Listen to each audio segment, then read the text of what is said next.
Bueno, estamos en la presentación del libro coordinado por Enrique Telles, que tiene como título Para una estética de la liberación decolonial. Y bueno, nos acompañan para esta presentación y para comentarlo, para debatirlo, José Gandarilla Salgado. Agradecemos también, por cierto, envié correo, inmediatamente respondió para acá, me agradezco mucho.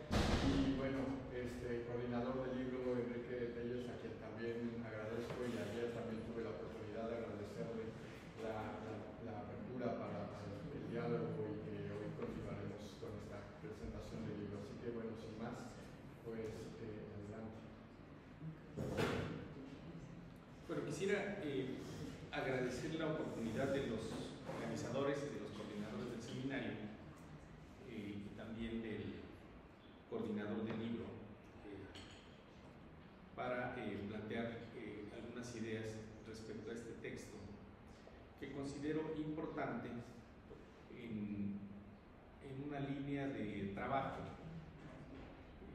que podríamos ubicar en el marco de la denominada filosofía de la liberación, que es podríamos ubicarla como un determinado momento, época o grupo de filósofas y filósofos en un sentido plural, que digamos de fines de los años 60 en adelante conforman un cierto movimiento que reposiciona ciertos temas respecto a la condición de dependencia, dominación y liberación en este caso desde un cierto lugar de enunciación, Latinoamérica y el Caribe. Después, obviamente, el proceso de construcción de la denominada filosofía de la liberación también rebasará, digamos, el lugar de enunciación exclusivamente tipificado en algunos de sus textos, incluso de sus libros inaugurales como Filosofía de la Liberación Latinoamericana. Posteriormente se plantea más en un esquema más en el lenguaje de aquella época tricontinental o del tercer mundo, o en un sentido digamos más amplio de la propia existencia de la condición del sur como sufrimiento humano dentro del propio norte, ¿no? En ese sentido, la cuestión de la estética se presenta como un elemento al que podríamos decir, en el caso del trabajo de Enrique Dussel, fallecido el 5 de noviembre del 2023, cerraba o se presentaba como el cierre, en cierto modo, de su sistema de pensamiento. El trabajo de Dussel, y bien lo conoce el maestro Velázquez Delgado, porque formaba parte de su claustro en la UAM Iztapalapa, aunque también Dussel dio clases, aunque como profesor de asignatura dentro de la Facultad de Filosofía y Letras, no dejó de dar esas clases, por lo cual, como a veces los calendarios están, el de la UNAM y el de la UAM, están como montados, podríamos decir que tenía pocas vacaciones, porque cuando terminaba clases en uno, en el otro continuaba, entonces tenía que dar cuando le tocaba dar los cursos en las dos. Pero bueno, en el marco de su trabajo cotidiano, digamos, en términos de su magisterio, la dimensión de la estética estuvo en gran parte de su recorrido vivencial, en gran parte de su itinerario, incluso en un sentido de su propio desarrollo, de su inquietud personal. En siendo muy joven, asistió a clases de arte, pintó en sus memorias de sus viajes a Palestina, hizo también algunos bocetos de dibujos. Hay uno muy particular que está incluso utilizado como tapa de un libro de una de las colegas que trabajó, digamos, alrededor de Dussel, Silvana Rabinovich, en su libro para una teología política descolonial. El boceto que utiliza para la portada es un boceto, un dibujo pintado a lápiz por Dussel en sus viajes, siendo muy joven, siendo incluso egresado de esta facultad, en su primer viaje a las tierras semitas. Pudo haber estudiado artes, no lo hizo, incluso pudo haber estudiado la técnica del vino, es decir, proveniente de una zona semidesértica como es Mendoza en Argentina. El cultivo de la vid genera toda una industria muy boyante siempre. Entonces él pudo haber sido enólogo también, porque tenía intenciones de trabajar en las ciencias agropecuarias siendo muy joven. Después optó por la filosofía, y creo en algunas conversaciones más íntimas que teníamos, ya con su edad, incluso ya no podía tomar mucho vino, ¿no? Entonces esa parte de su inquietud siempre prevaleció. En los años 70, digamos, desarrolló una buena entrada sobre esos temas, sobre todo alrededor de las discusiones sobre las cuestiones de la cultura nacional y la cultura popular. Y en la última etapa de su vida, podríamos decir incluso en el cierre, digamos, en el momento en el que está trabajando las cuestiones de su política de la liberación. La política de la liberación es como el conjunto de trabajos publicados por Trotta en 3 volúmenes gruesos como este es el tercero, pero que fueron entregándose a la imprenta y finalmente siendo publicados. El volumen primero, la histórica, en 2007, el volumen segundo, la arquitectónica, en 2009, y hubo un espacio grande de años para que finalmente apareciese el tomo 3 de la política. Más o menos pues como autores los terminamos por entregar como entre el 2020, pero el libro se publicó casi hasta el 2022, tiene sello, el matasello de Trotta del 2022. De hecho, el encargo del tercer volumen es un encargo a algunas de las gentes que trabajamos en su momento o nos formamos con el profesor Dussel. De hecho, Enrique participa como autor, yo participo como autor también. Otras gentes participan o pudieron haber participado, finalmente quizás no hicieron llegar al final los textos, pero era un esfuerzo que ya se presentó cuando la salud de Dussel comenzó a tener un mayor deterioro, ¿no? Un deterioro que, por cierto, se agudizó en los tiempos en que fue rector de la Universidad Autónoma de la Ciudad de México. No le llegó mucho yo creo que era una faceta que le faltaba también a Dussel, tener la conducción de una universidad, pero que bueno, desató dentro de una universidad que había atravesado un gran conflicto, el insomnio y la cuestión que tenía que ver con temas relacionados con esa conducción, pues se cruzaron con un deterioro en su salud. Y era el momento en el que estaba desarrollando también la incursión a construir la esperada, digamos, conformación más detallada, más meditada, más sistemática de una proposición alrededor de la estética. Es en aquellos años entonces, más o menos entre 2014, que deja el rectorado de la UACM, y el 2015 en adelante, en que entregará, primero un documento que se publica como artículo y después es recuperado en varios libros. Esta es una de las versiones más cuidadas, digamos, de ese trabajo, las hipótesis para una estética de la liberación.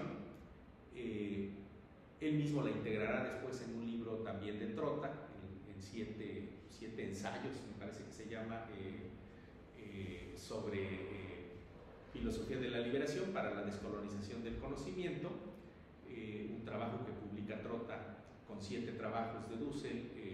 Yo que estaba pensando en Mariátegui en ese momento, quería hacer también sus 7 ensayos, entonces los integra en ese volumen del 2020, y después seguirá trabajando. Dussel ya había dado un cierto curso que puede encontrarse en su página, donde prácticamente está todo lo que publicó Dussel. Hay algunas cosas que no están, un par de libros que yo he ubicado que no se escanearon, pero prácticamente puede encontrarse todo en la página, salvo quizás lo más reciente, que por motivos de derecho de autor quizás no están montados en texto completo. Ya había dado un cierto curso de esa proposición de la estética de la liberación, que aparece en una edición de documentos que se llama editorial Docencia, una editorial argentina, digamos, que compila ese curso. Y después el profesor siguió dando ese curso durante la pandemia, básicamente, y en un curso que dio en la Universidad Autónoma Metropolitana de Iztapalapa sobre la estética. Esos materiales se pueden encontrar en el internet. Fueron materiales grabados. Dussel se entusiasmó, podríamos decir, con la cuestión de las nuevas tecnologías y la transmisión del internet, ¿no? Hubo otros colegas también que podríamos decir de su misma edad o de su misma generación, a los cuales nunca les acomodó ni les gustó la cuestión del grabar el Zoom y todo esto. El maestro sí lo hacía, a veces tenía dificultades para conectarse a las plataformas, pero las iba superando. Le gustaba mucho siempre tratar de estar bien enfocado en la pantalla, y esas lecciones están en el internet. De esas lecciones está el material que podríamos decir queda en condición de trabajo póstumo, bien avanzado y sistematizado por el profesor, que contendrá el libro que quizás, a lo que yo sé, será publicado por el Fondo de Cultura Económica en la serie de breviarios en algún momento, con el título de primero estaban prometidas 18, después me parece que el material, salvo que Enrique tenga otra información, quedó en 16 tesis para la estética de la liberación. Entonces, el material que abre el libro es el ensayo primero, que se hace más o menos en esa época, decía yo, del 2015 por ahí, de las hipótesis para una estética de la liberación. Y alrededor de ese material se van a digamos, a colocar discursiva y temáticamente en un orden de exposición, donde los primeros ensayos tienen un carácter más teórico, los otros no es que no tengan un carácter teórico, tienen un desarrollo, digamos, de categorías hermenéuticas para pensar con cuestiones que tienen que ver con el arte, con la estética, pero tienen pues digamos, un énfasis más dirigido a alguna determinada cuestión. Eso nos abre a la cuestión segunda que quisiera plantear, que es justamente la que tiene que ver con este conjunto de términos que en un sentido filosófico, en la construcción de las herramientas y categorías hermenéuticas para discutir la cuestión, requieren de una cierta precisión, ¿no? La cuestión de lo sensible, la cuestión de, digamos, el arte, la obra de arte o el objeto de arte, y la cuestión estética. El trabajo de Dussel en ese sentido va a comenzar por tomar en cuenta esas esas cuestiones y dirimirlas en un sentido que corresponde a un trabajo clásico de un filósofo, como aquí se señalaba, remitir a las etimologías y después a una formulación en la que las categorías van a ir explicándose cada una por sí misma, es decir, en un encadenamiento que permita pues cierto acercamiento, que puede ir de lo general a lo más particular, pero que puede ir también, digamos, abonando a una clarificación pues del concepto al que quiere señalar Dussel. Para eso me sirvo yo un poco de otro elemento que he sugerido por un autor que trabaja alrededor de la noción del conceptualismo latinoamericano, que no es necesariamente equivalente a la noción de arte conceptual. El conceptualismo latinoamericano está asociado regularmente al trabajo artístico que desde los años 40 y 50 alcanzó una gran proyección internacional o mundial de este artista, creador uruguayo, Torres García, Joaquín Torres García, el que hasta la gente se tatúa el mapa volteado, ¿no? de América, ¿no? Y dónde está nuestro norte, y cuál es el norte y cuál es el sur. Es el trabajo de Torres García, que se inscribe dentro de la corriente del conceptualismo latinoamericano. Otro uruguayo, nacido en el 37, Luis Kamnitzer, en un libro que trata de sistematizar la noción del arte conceptualista latinoamericano, didáctica de la liberación, presenta una formulación en donde simple y sencillamente para arribar a la cuestión del arte señala en la historia de las civilizaciones, de todas las civilizaciones, quizás hubo alguna cuestión que en el marco de la creación, digamos, en algún momento superó una cierta norma, o sea, surgió como algo extraordinario. A eso la gente comenzó a denominarle arte. Es decir, esta noción entre lo ordinario, lo normalizado, lo extraordinario, lo exquisito, que toca ciertas fibras sensibles, en fin.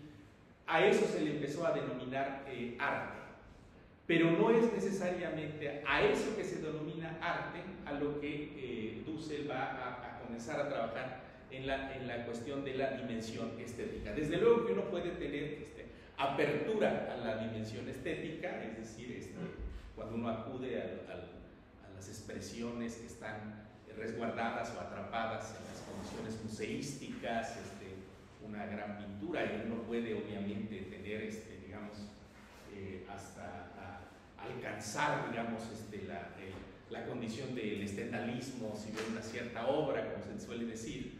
Pero lo que Dussel va a partir es de algo más, más abierto, en un sentido que atrapa tanto la lógica del objeto como la lógica del sujeto, y que, digamos, también incluso rebasa la condición antropocéntrica de la cuestión referida a la obra o al objeto artístico. Dussel partirá de una visión más amplia de la estética, en el sentido de que el objeto, o en un sentido más amplio, es decir, el mundo en cuanto tal, siempre permite esa apertura o esa expresión para la condición de alcanzar ese algo que está ahí, que permite, digamos, un cruce con la dimensión subjetiva de la persona, que le permita, en ese sentido, digamos, ser de alguna manera estremecida o propiciar ese entrecruzamiento entre algo que puede estar, digamos, en un sentido tácito dentro del mundo natural. De hecho, en el libro se discute, por ejemplo, Dussel mismo cita a Rodolfo Kusch, un filósofo latinoamericano, muerto muy tempranamente, argentino, que de Buenos Aires sufre el exilio interno y se irá hacia la parte, digamos, más andina de Argentina, hacia el norte argentino, hacia Jujuy, y vivirá en Maimará, finalmente ahí morirá también. Se suele asociar el pensamiento de Kusch con el trabajo de Carlos Astrada, y ellos como discípulos o continuadores, en cierto modo, del paradigma filosófico heideggeriano, de alguna manera. Y en Kusch se suele plantear la distinción entre un pensamiento que arranca desde el ser hacia un pensamiento más bien que arranca desde el estar. Estando en Maimará, viendo la montaña de los 14 colores y viendo el mundo que percibía Kusch, difícilmente uno podría pensar que no hiciese una filosofía desde el estar. Es decir, piensen ustedes, en los años 70 no vivimos todavía el acecho tan permanente y frenético de lo visual o de las culturas visuales de la computadora. Más bien el filósofo se sienta a pensar mirando el monte, un monte bellísimo que en los días de sol muestra digamos, la majestuosidad de la naturaleza, en sí misma un evento digamos, que permite una apertura estética. El posicionamiento del estar en Kusch está digamos, yo lo entiendo, referido también a esa condición. Y Dussel incluso comienza citando algo aún más simple, que suele a veces también romper aguas en el terreno de los filósofos. Siempre el paradigma de lo animal, él cita a Heidegger, que dice lo animal, el mundo animal como un mundo previo o antecedente o no logrado finalmente del mundo de la vida de las personas o de los seres humanos. Se suelen utilizar esas metáforas, ¿no? La idea de la filosofía relacionada con la lechuza desde Hegel, ¿no? Es la lechuza que la filosofía llegamos tarde siempre a analizar los acontecimientos, y la filosofía de la liberación siempre fue asociada más bien a la figura de la calandria, porque decía no es un pensamiento de la noche, es un pensamiento del día, de la apertura del día.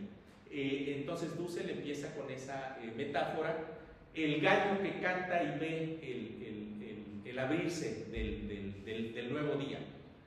En esa expresión de dos condiciones, una, la del mundo natural, el sol que ha dado, no creo que acá haya terraplanistas, pero el sol que ha dado, digamos, la posibilidad en su centrismo, la vuelta del planeta Tierra, el nuevo día, se abre al amanecer, y en otro sentido, la posición de ese animal, el gallo que anuncia el día, es decir, la apertura de la posibilidad de su vida.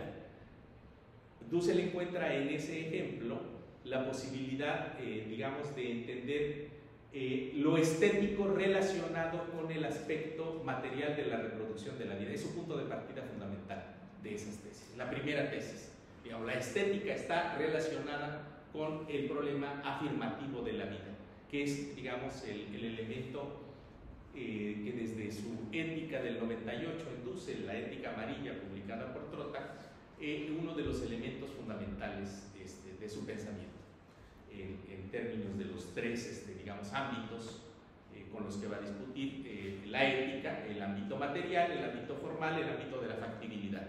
Ese sistema va a estar también construido alrededor de ese fenómeno de la aístesis, es decir, el entrecruce que decía yo entre lo que nos puede brindar un objeto en su apertura a la dimensión vivible de ese acontecimiento y el posicionamiento del sujeto en cuanto tal respecto a ese acontecimiento. Otros ejemplos a los que recurre el profesor va a ser obviamente incluso inscritos dentro del mundo, podríamos decir, biológico o animal, digamos, porque por eso decía yo que es una visión amplia de la estética que rebasa el aspecto antropocéntrico de la cuestión. Eso está muy estudiado en las nuevas discusiones de nuevas filosofías materialistas y demás, en donde en el ámbito biológico, desde los colores de una flor, la apertura de una flor, en fin, se encuentran eventos de orden estético que están, digamos, articulados en esta dimensión reproductiva de la vida. La segunda tesis va a trabajar sobre la base de la, primero entonces clarificar el concepto de aístesis, segunda tesis el concepto de la plurivocidad, que permite también pensar en el ámbito del esquema de pensamiento, del sistema de pensamiento de Dussel, los problemas que tienen que ver con lo que tradicionalmente se ha discutido en el ámbito de la estética, a veces de ciertas estéticas, en términos de una noción altamente problemática que el profesor creía o considera en su elaboración, digamos, haber arribado a un cierto concepto que permite al menos ordenar esa discusión, que es el aspecto de lo que tiene que ver las cuestiones del arte, la obra de arte, la estética, con las cuestiones de lo bello, la belleza, la fealdad, en fin, siempre son terrenos muy complicados, muy complejos de esta discusión, ¿no? De hecho, algunos de los ejemplos que plantea Dussel no están exentos de esa problematicidad. Cuando se plantea, por ejemplo, casi en un seguimiento de un ejemplo que proviene o provendría en el ámbito de lo biológico, ¿no? Es decir, cómo, digamos, una especie decide lo que sería más bello para la preservación de la especie.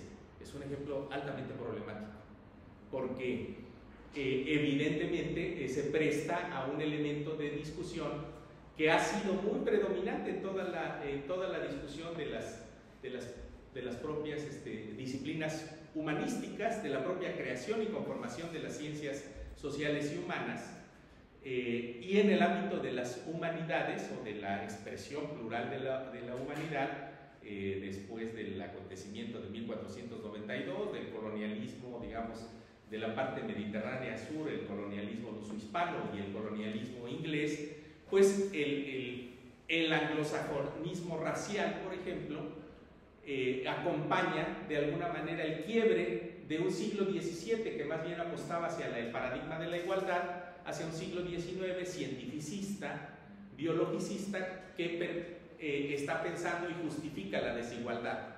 Y en ese sentido el concepto digamos, el anglosajonismo racial o de racialismo, racialización. Ahí hay una cuestión que también tendría que haber sido, esto creo que lo discutimos incluso con el profesor, algunos que hemos trabajado bajo esa lógica de discusión de la denominada modernidad, colonialidad y el problema del racismo. Aunque se plantea una cuestión de que se capta la pluralidad, cuando se dice están integradas o hay pluralidad de razas, ya estamos partiendo desde un lugar equívoco, porque en cuanto tal el concepto de raza, digámoslo así, es una herramienta conceptual, ficcional, o una idealización con toda la carga de poder que tiene, pero en cuanto tal las razas no existen. Lo que hay es un proceso de racialización, es un proceso persistente de racismo que ha acompañado el desarrollo del capitalismo, de la modernidad, del colonialismo, ¿no? Entonces, plantearse la cuestión en ese sentido sobre la cuestión de lo bello como una especie de purificación de esos otros elementos, el punto de partida, digamos, para establecer el hecho de que la estética convencional que plantearía una visión, digamos, de lo bello es aquello que es lo culto, lo refinado, lo que está situado en la alta cultura respecto a lo que está condicionado por esa propia situación de relaciones de poder, como lo popular, el folclore, lo que está, digamos, entendido como en el horizonte de la fealdad o de lo feo. Pero, digamos, como punto de partida para establecer esa distinción, puede funcionar, pero no así para la cuestión de arribar a una discusión en la cual justamente se hace la pluriversalidad de las diversas estéticas, es decir, el mundo es diverso, los mundos de la vida son diversos y producen entonces estéticas diversas que por relaciones de poder e incluso de racialización, el mundo moderno terminó por colocar en una condición donde lo bello está acentuado en un lugar y captado por las categorías, digamos, del universalismo noratlántico, y el terreno de la fealdad o de lo no suficientemente bello queda situado en la parte, digamos, geográfica o materialmente del sur, y captable en ese conjunto de categorías, digamos, que no alcanzaron suficiente universalidad. Eso es bien interesante porque nos plantea otro aspecto en el que el libro se juega también, que sería la cuestión de las nociones de arte o de obra de arte y de las cuestiones estéticas captables en categorías geoculturales con cierta pretensión de universalidad, que no necesariamente desplieguen esa condición en términos de un sentido de poder. Por ejemplo, lo que está ahí en términos de las literaturas o el arte en el aspecto andino o de la región andina, o incluso podríamos decir desde la región caribe, ¿no? A veces también suele, y eso era un tema que también perturbó la mente de Fanon, esta idea de que la razón está en el norte y la emoción está en el sur. Fanon no compartía esa visión, no aceptaba justamente que digamos, hablo así, el sujeto africano, es decir, de proveniencia, de ancestría africana, solamente pudiera alcanzar su realización o su despliegue en el ámbito, digamos, afectivo emocional de lo, digamos, de lo que tenía que ver con sus sentimientos, ¿no? Él no aceptaba esa partición. Él decía, niego yo tanto lo que sería, digamos, esa visión que pues tiende a orillar como lo antiguo, lo africano, lo emotivo. Y él prefería un concepto muy interesante que era, ante esa distinción, prefería hablar más bien de la conceptualización de la noción de ritmo, por ejemplo. Fanon prefería la noción de ritmo, que abre a un aspecto algo más interesante. Incluso ahí, por ejemplo, se extraña que Dussel, por ejemplo, el aspecto en el que plantea una realización que va a ser el elemento de la tercera y cuarta de sus tesis. La tercera, pues ya trabajada suficientemente en su libro de filosofía de la producción, la noción de poiesis, y la cuarta, la dimensión ético-política de la estética, cuando dice, bueno, pues desde Kant y mucho antes también, siempre la estética está relacionada con el genio creador, aquel que se escapó de la ordinariez y alcanzó la exquisitez de tocar quizás con las manos lo sublime. Y prefiere más bien ver la realización y la obra conectada con las preocupaciones de las propias comunidades. Es decir, el artista o el que crea una obra comunica, es decir, es capaz de participar hermenéuticamente de una determinada conformación acontecimiental que le permite, digamos, presentar esa realización. Y el ejemplo que da es en el caso de Beethoven con la novena sinfonía y la propia intención de Beethoven, que estuvo antes aún de que perdiera el oído, la capacidad de oír, o de perderla enteramente, de musicalizar, ponerle música o instrumentalizar el poema de Schiller de la Oda a la Alegría, ¿no? Que ahora está acá en esta discusión, en España también está presente, de por qué razón los socialistas llevan a Miguel Ríos a que cante el himno, su versión del himno a la alegría, ¿no? Es decir, la estética y la política siempre están presentes en ese antagonismo conflictivo. Partirá después hacia otros dos elementos, la sexta y séptima de las tesis, conectado con lo anterior que decíamos, el esteticidio, es decir, propiamente la negación o invisibilización de las otras estéticas, y la posibilidad de partir desde la descolonización para la conformación de una estética de la liberación. El conjunto de los trabajos que se desarrollan en el texto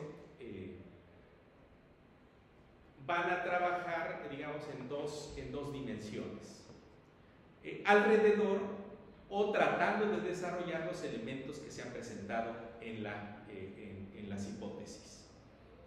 En un sentido quizás más sistemático, con un lenguaje, a veces uno en la academia, porque justamente fíjense ustedes, Enrique parte de una discusión muy pertinente que se presenta en el ámbito del arte sobre si el arte es defendible por el arte mismo.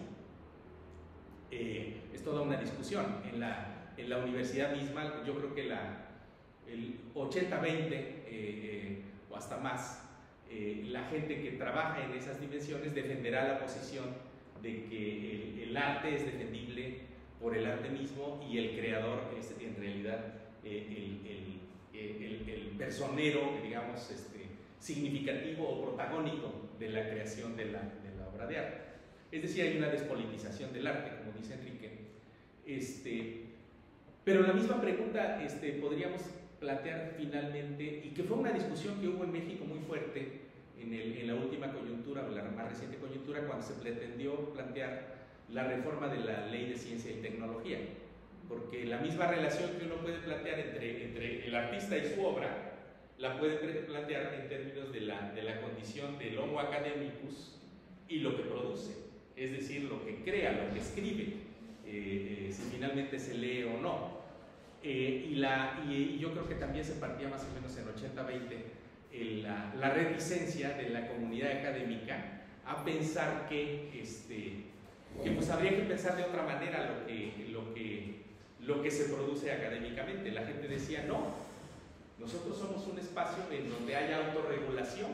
¿Qué mayor autorregulación que la dictaminación inter pares? ¿Qué mayor autorregulación que lo que la comunidad académica discute a la propia comunidad académica? Enrique parte de una discusión en la cual, digamos, asume que esa posición, al menos en el ámbito del arte, es una despolitización de la cuestión de la estética. Esto que estoy yo sugiriendo como una discusión desprendida de su formulación, no la plantea él, pero me plantea la actualidad de la discusión, porque lo que en México se discutía era qué nos está planteando el momento político del país. De alguna manera está planteando algo o no está planteando nada, o qué lugar le toca a quien discute, a quien crea, en este caso como creador en el ámbito del arte, o como pensador, como humanista, como filósofo respecto a la discusión que se abría en ese momento.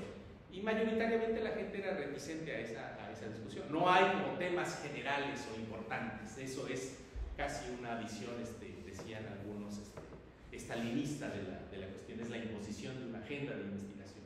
La academia se partió en ese aspecto. En el trabajo tanto de Enrique Telles como de Cristian Suazo, los dos siguientes al trabajo de Dussel, hay una formulación que intenta más bien traer la discusión a la politización del ámbito estético, que sería un aspecto algo diferente a lo que se discutiría desde otros planteamientos, donde la política se reduce a la estética, es decir, en donde justamente el resquemor que a veces ciertos conceptos generan, ¿no? Como el concepto de hegemonía, por ejemplo, o como el concepto, digamos, de la acción a través de los aparatos del Estado, y más bien se plantea una idea donde pues los eventos de la política en sí mismo ya expresarían digamos, la capacidad pues de enlazar lo sensible como evento en posible politización. Quizás uno de los textos que más ganó terreno en esa discusión en los años 2000 era el trabajo que hizo Holloway a propósito de que, tomando el ejemplo de Bernstein, lo importante no era el fin, sino lo importante era el camino. Es decir, en su formulación, cambiar el mundo sin tomar el poder. Que es otro elemento de la discusión en el terreno de la política y que Enrique también discute en el terreno de la cuestión de la estética. Porque finalmente, y ahí hay un elemento de discusión muy pertinente que él sugiere, pero que no toma en cuenta en términos de la estética de la resistencia. Hablar de estética de la resistencia, presentar un libro que tiene ese apartado de estética de la resistencia en Madrid o en España, donde se editó el libro de Peter Weiss de Estética de la Resistencia, primero por Bersal en una edición incompleta y después por Iru en el País Vasco, con una edición más completa, más detenida, que parte justamente de los acontecimientos de la Guerra Civil, de la destrucción de la República y de los eventos estéticos que estaban ocurriendo en ese momento. Entre ellos la de los trabajadores que estaban edificando el propio templo de la Sagrada Familia y demás. Son ejemplos a los que Weiss recurre. Enrique no, aunque habla de un apartado de estética de la resistencia, no refiere al trabajo de Weiss, pero sí sería interesante integrarlo en ese esquema. Weiss fue un dramaturgo austríaco importante y además altamente politizado en sus formulaciones. En los años 70 hizo trabajos muy interesantes sobre Vietnam, reclamó mucho la intervención colonialista sobre el Vietnam, hizo obras y artículos políticos sobre eso y expresaba también pues de alguna manera ese reclamo al ámbito de una estética que queda reducida. Enrique cita dos elementos, uno primero, el de personaje que se incrusta o se pone una oreja de puerco en el brazo, porque sí, claro, Starling, ¿verdad? Obviamente sabemos que las condiciones genéticas del cerdo es lo más utilizable para la cuestión de las cuestiones humanas, ¿no? Para las personas humanas, las arterias o todo eso tiene mucho que, entonces pues obviamente pegaría bien. Y el otro elemento es el del artista que vendió en $6 millones la banana pegada con una cinta scotch en la pared, que dice, bueno, si eso es obra de arte y eso se compra como obra de arte, ¿qué nos dice más allá de eso el problema de ese reclamo de politización del arte? ¿Qué tipo de, qué tipo de arte o qué tipo de estética estaría reclamando entonces desde esa formulación de la estética de la liberación? Y en el libro se plantea ese aspecto que rebasaría no solo la dimensión de la obra, de la obra en cuanto tal, o incluso del papel mismo del personaje que crea una determinada obra, es decir, del creador, y más bien el modo en cómo su trabajo está situado dentro de una comunidad o dentro de una sociedad. Se piensa la estética en un sentido más de orden, podríamos decir, cultural o macro. En efecto, como ha sido y ha sufrido el campo, digamos, de lo popular y dentro de ello el arte popular, a veces reducido a folclore, a veces reducido a expresiones mínimas, ese esteticidio se parte más bien de que ahí está la potencia o la hiperpotencia estética que podría hacer renacer el campo de lo estético. Y en efecto, en cualquier posibilidad de hacer una historia del ámbito estético, encontraría en efecto que hay determinadas olas, ¿no? en donde aparece, la hiperpotencia estética no es un fenómeno persistente digamos, o lineal, sino más bien es un fenómeno de corte y de un determinado momento que anuncia justamente esos cambios. El conceptualismo latinoamericano en Kapnitzer, en Torres García, la visión, digamos, de las literaturas y el cambio en las literaturas mismas, de lo que a veces se llama el realismo mágico, o lo que fue el boom literario, en fin.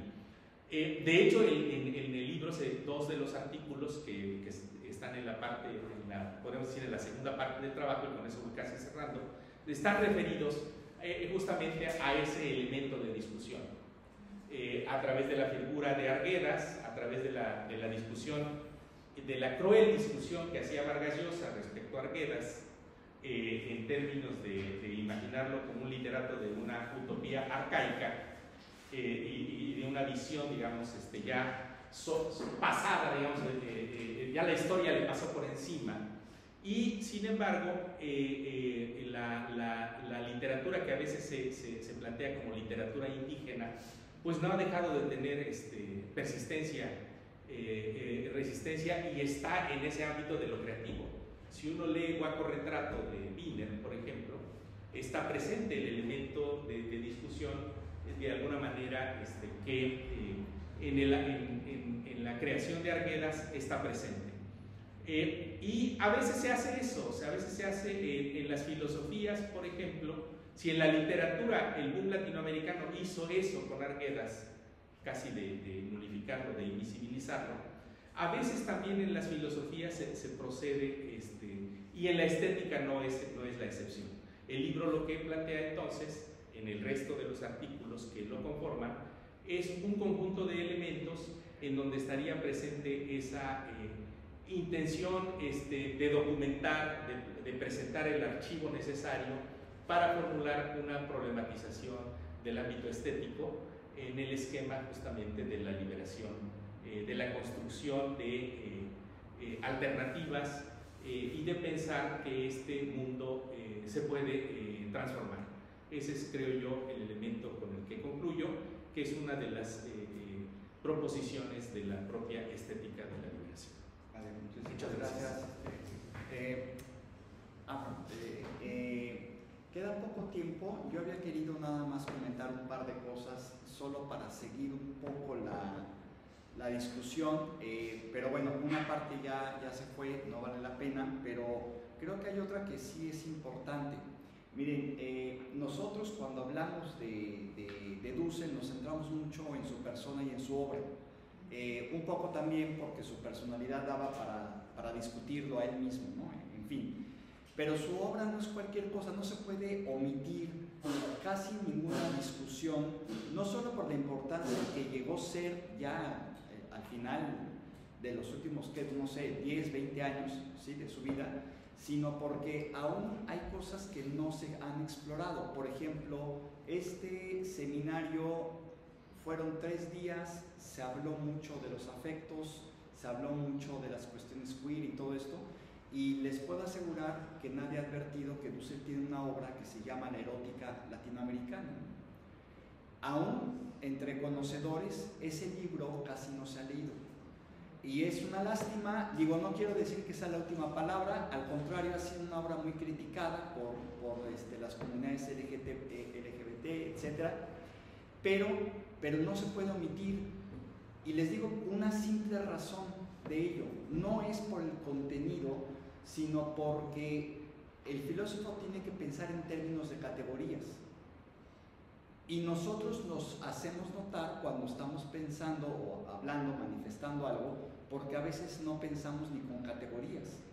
Es decir, no tenemos una estructura, ¿sí? Y eso a mí me preocupa un poco porque es como un grito, ¿no?, versus un enunciado. Es decir, el grito puede ser algo desesperado, que simplemente se expanda, ¿no?, el sonido, la amplitud, etcétera, todas las características que podría tenerlo para hacerlo audible, versus una frase que nos diga exactamente por qué se puede gritar, ¿no?, o qué es lo que se está tratando de expresar con ello. Una tiene más estructura, el otro no.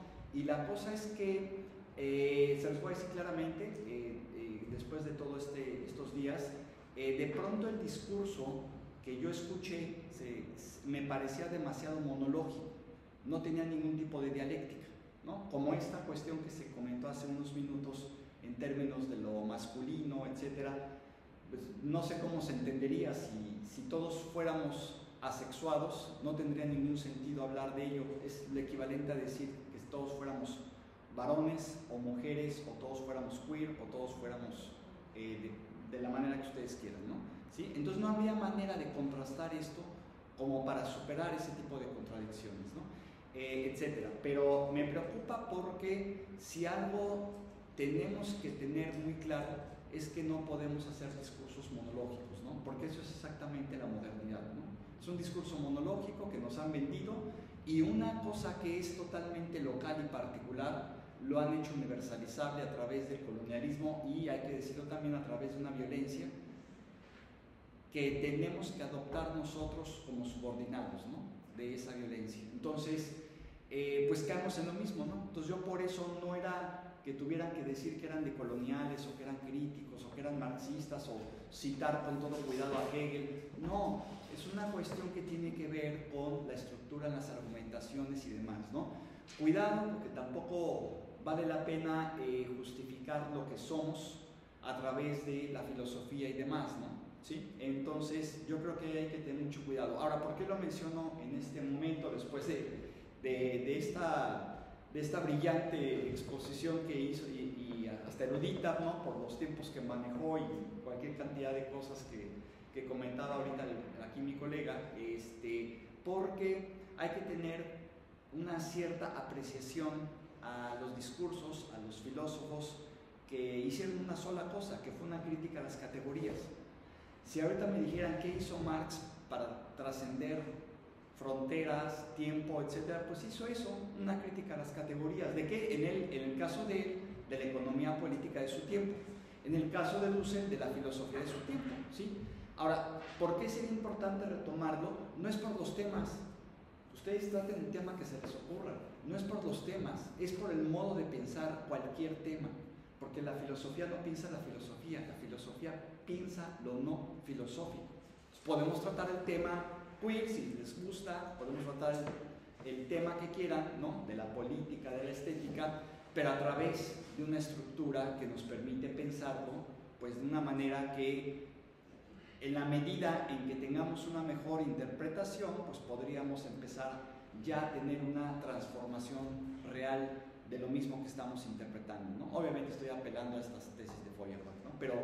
Pero si no hay esa interpretación eficaz, tampoco hay una transformación eficaz en las cosas que hacemos, ¿no? Así de simple, ¿sí? Entonces, por eso quería comentarlo. Digo, lástima ahorita que ya no está todo el público o los interlocutores, que me hubiera gustado que lo escucharan, pero de todos modos lo digo porque sí, creo que si por algo no podríamos omitir a estos grandes autores, Dussel lo es, ¿no?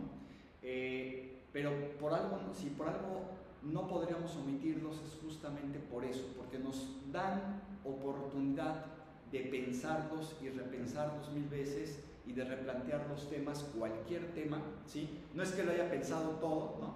Sino que más bien tiene una estructura de pensar que nos posibilita pensar lo que se nos ocurre. ¿Sí me explico? Entonces yo creo que por ese lado es muy interesante y no podemos omitirlo si queremos pensar estos temas, ¿no? Entonces, el libro, este librito, que fue el primero, me voy a concentrar ahora en un par de minutos lo que es propiamente el libro. Este libro, como bien lo comentaba Gandarilla, es un intento de varios de hacer la edición, porque lo que Dussel tenía pues era su texto con muchos errores de dedo y demás. Lo que había visto yo en su momento fue que se editó el libro, más bien no se editó el libro, simplemente se publicó y se dejaron todos esos errores. No se pueden leer algunos de los textos que van a encontrar en internet, por ejemplo, de ese texto, ¿sí? De ese primer texto de estética. Entonces lo que hice fue reformular los dibujos y hacer una edición adecuada, que me costó mucho tiempo, ¿no? de su texto. Y cuando lo tenía listo, le dije, oiga profesor, pero creo que sería importante que además pudiéramos incluir a otras personas para que comenten su texto. Le pareció excelente, junté a la gente que justamente está escribiendo en este libro, que es una decena de personas, no se ve muy bien, pero bueno, son colegas, con algunos de ellos hemos platicado ya desde hace mucho tiempo, otros eran nuevos para mí. Hice esta compilación, quedó muy bien. Cuando estaba listo el libro se lo enseñé al profesor y estaba fascinado con la edición, ¿no? Fascinado, y me dijo, oye, pues tenemos que reproducir otra cosa más, ¿no? Tenemos que hacer otra cosa. Y se me quedó la tarea, porque esto fue ya en sus últimos años, que a veces ya no podían hablar con él, y estamos por sacar otra compilación en donde participa Miñolo, donde participan algunos otros colegas. Menciono a Miñolo no por otra cosa, sino porque quizá algunos de ustedes lo ubiquen. Lo vi hace unos meses aquí en Madrid, justamente, y estábamos hablando del libro, y va a ser una segunda compilación que comente, desde luego con las distintas perspectivas que hay, dependiendo de las personas que participan, que comenten la obra de Dussel, ¿no? Y se está volviendo una obra inagotable. Efectivamente, es muy probable que en estos meses salga ya esta obra, que es su estética definitiva. La que aparece en este texto es un primer intento, digamos, de su primer borrador, digamos, de la estética, ¿sí? Pero en estos meses ya aparece su estética definitiva, y creo que habrá que entender un poco cómo está estructurada para saber que justamente todo este revoltijo de cosas que tenemos cuando hablamos de arte, belleza, obra de arte, el artista, o dentro de los sujetos que hacen arte, ¿no? No es lo mismo hablar del artista que del artesano, por ejemplo, ¿no? ¿Sí? Hay una connotación claramente jerárquica, vertical en esto, y hay que tener cierto cuidado, ¿no? Y de todo lo demás también. Entonces, por eso es importante no omitir a estos autores que nos permiten pensar temas, ¿sí? Bueno, esto lo digo también para anunciar la siguiente obra que estamos compilando, pero igual y aquí lo dejaría. No sé si tengan alguna inquietud. Si hubiese alguna inquietud, pues la respondemos rápido para poder quizá pasar a la... ¿Hay otra presentación? Sí. Porque buscamos el diálogo, yo quiero preguntar cómo aborda la estética de la relación decolonial, la articulación entre capitalismo, patriarcado y colonialidad. ¿Nos podrían ustedes compartir un poquito de esta relación? Porque creo que ahí podemos tener esos diálogos que buscamos. Sí, mira, habría varias maneras de hacerlo, ¿no? En la estética es un poco más difícil porque, primero, porque habría que reconocer, al menos en el pensamiento de Dussel, que tiene varios niveles, por decirlo de esta manera, ¿no? Generalmente, cuando hablamos de capitalismo al ser un sistema económico, tenemos que enfocarnos en el nivel material. No está en el nivel formal, por ejemplo, de la comunicación entre tú y yo ahorita, ¿sí? Sino más bien en el nivel material. ¿A qué me refiero con material? En el asunto de que esto toca directamente al cuerpo, ¿no? El hambre es una cuestión eminentemente material, ¿no? ¿Por qué? Porque la siento en el estómago, ¿no? ¿Sí? El frío, o sea, estas cuestiones, ¿no? La cuestión que tiene que ver con la erótica en general, ¿sí? Con todo este aspecto erótico, pues es una cuestión eminentemente material, ¿no? ¿Sí? Porque a final de cuentas tienes una relación sentimental con alguien, sí, pero también es a nivel material, ¿no? Te tocas, ¿no? Literalmente, ¿no? Con la otra persona, etc., ¿no? Entonces, en ese plano material de la economía, tocas este otro plano también material de la raza. Dussel le llama a estas cuestiones los distintos ejercicios de la sexualidad. No sé si les haga sentido después de todo lo que hemos comentado estos días, pero él le llamaría de esta manera, ¿no? Y desde luego la cuestión ecológica, ¿no? Porque todo eso es material finalmente, ¿no? Entonces, ¿cómo lo aborda o cómo se puede abordar haciendo la intersección entre todo esto, ¿no? Y cómo se ve dentro de toda la estructura lo que llama la arquitectónica Kant y que retoma Dussel, ¿sí? Pues justamente en el hecho de que tendríamos que pensar en estos cuerpos. Voy a hablar un poco en el léxico que se ha usado aquí, pero estos cuerpos despreciados, marginados, con hambre, ¿no? Y que además, por si fuera poco, son oprimidos, son excluidos, ¿no? Dentro de un sistema, ¿no? Entonces, en ese sentido, si uno lo ve desde el punto de vista del concepto que tenemos de belleza, pues todo esto que está siendo marginado, dejado de lado, etcétera, adquiere en algún momento positivo esto que Dussel llama la hiperpotencia, que por cierto recupera de Spinoza, ¿no? Y lo recupera porque sabe que eso se puede traducir en una afirmación de todas estas, ¿cómo le llamaban? Disidencias afectivas, ¿no? Este término me gustó, por cierto, Luis, porque justamente no va más allá de lo material, pero parte de lo material, ¿no? Y todo esto que es afectado de una manera en particular dentro de un sistema que se ha totalizado, que se ha fetichizado, pues surge de una manera creativa en otro momento, ¿no? Entonces, digo, lo planteo así rápido, pero se puede relacionar de esa manera más o menos, ¿no? ¿Sí? Y es muy interesante porque si hay un modelo de belleza que es la mujer, también heterosexual, blanca, delgada, etcétera, ¿no? De ojos azules, de pronto no va a faltar que el artista, en lugar de pintar a esa mujer, diga, pues también hay una mujer negra, como pasó con Gauguin, por ejemplo, ¿no? ¿Sí? Que de pronto retoma a la mujer de Tahití y entonces dice, bueno, también hay esta otra belleza, ¿no? Bueno, yo creo que lo que falta es justamente esta otra parte, ¿no? En caso de que surja de esta manera creativa, pensar en términos también de que pueda haber un artista reconocido y que se haga hegemónico de todo este tipo de situación que se ha comentado en estos días, ¿no? Es decir, de una afección, por decirlo de esta manera, totalmente disidente o analógica, etcétera, ¿no? Depende de cómo lo tomen, ¿no? Pero yo creo que por ahí puede haber todo un tema, ¿no? Lo que pasa es que es difícil hablar ahorita de ello porque no se ha retomado esta estética para hablar de eso. Pero en la medida en que se pueda retomar con ese interés, estoy seguro que van a saltar una cantidad de cosas que ahorita son inadvertidas totalmente para nosotros, ¿no? ¿Y por qué? Pues creo yo que en buena medida porque a Dussel, por ser hombre, por ser varón, y digo, lo he visto yo en seminarios, en congresos, lo primero que le dicen, usted es un macho, ¿no? Y además es blanco y es burgués, ¿no? Entonces no lo puedo leer, ¿no? Se acabó la discusión, ¿no? Entonces, pues yo creo que habría que retomarlo, ¿no? Digo, habría que conceder con un cierto escepticismo mínimamente, que está diciendo algo importante para que se pueda retomar y pueda continuar la discusión, ¿no? ¿Sí? Pero bueno, hasta ahí, ¿no? Entonces, antes de dejarlo a un lado, habría que tomárselo en serio, ¿no? ¿Sí? Pero bueno, ¿alguna otra cuestión?